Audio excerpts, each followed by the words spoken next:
A New York pianist brings her feisty, joyful spirit and sound back to Carnegie Hall February 1st with a special concert. And Kariné Poghosyan joins us now to talk about her love of music and this city. Kariné, thanks so much for being with us.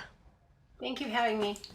You're a classical pianist, and the concert celebrates your upcoming album, Folk Themes. Let's take a listen to one of the standout pieces.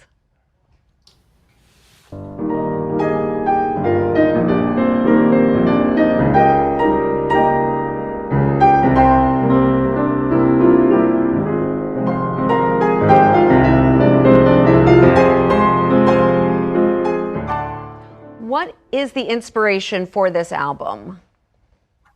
Well, I have always been so fascinated by the influence of folk music on classical composers. You look at works of Beethoven all the way to Mahler, it is filled with folk rhythms and melodic elements, and I just feel like it's such an enormous source of inspiration, and it's also an incredibly unifying source that we can all relate to and connect to.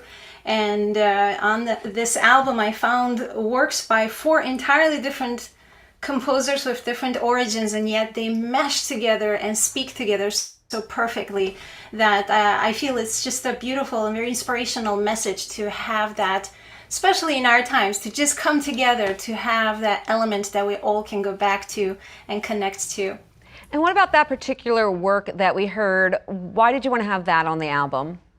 Well, this is a beautiful piece by an Afro-English composer, Samuel Coleridge-Taylor, who I have 3 college degrees in music, and I personally did not know anything about him, and I recently discovered his work, and I was just absolutely mesmerized. It is such beautiful music filled with a few interesting elements of African American spiritual kind of bluesy notes and jazzy elements. I feel he actually made several trips from the UK to the United States and really connected and bonded with the African American community here in the US, and that impacted his compositions in a powerful way, including this piece that he wrote after that trip. So I want to, with my whole heart, share his music with the world. He should be known more. You bring a very enthusiastic, if not enraptured, energy to your performances. You came from Armenia to New York City almost 20 years ago to study music. You seem as enthralled as ever. I hope so. I hope so. Music is such a source of joy for me. Even if I have the longest, most tiring day, it is just my place to go and recharge and be filled with hope. I absolutely adore music. I know, like so many musicians, during the pandemic, you turned to online performances. You've said it forced you to be even more open. What did you mean by that, and what was that like?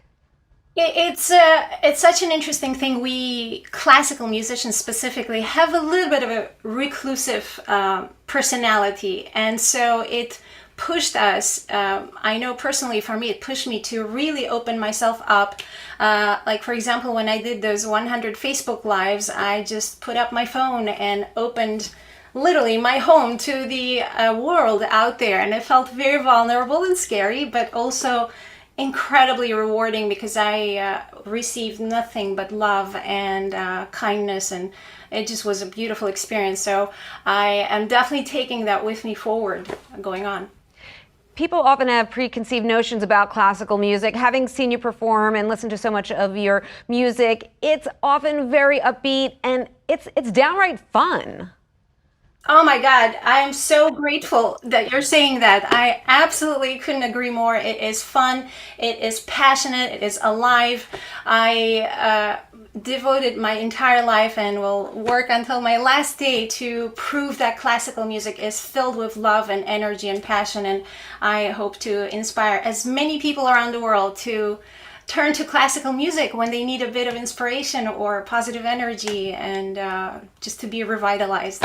I believe in that so much. I think you are doing that, and you'll be performing selections, as we said, from Folk Themes at Carnegie Hall on February 1st. For more details, people can go online to carnegiehall.org. Kariné, thank you so much. Could you take us out with some music? I would love to. I'll give you a little sneak peek of the grand finale of the evening. I'll play Franz Liszt, Spanish Rhapsody.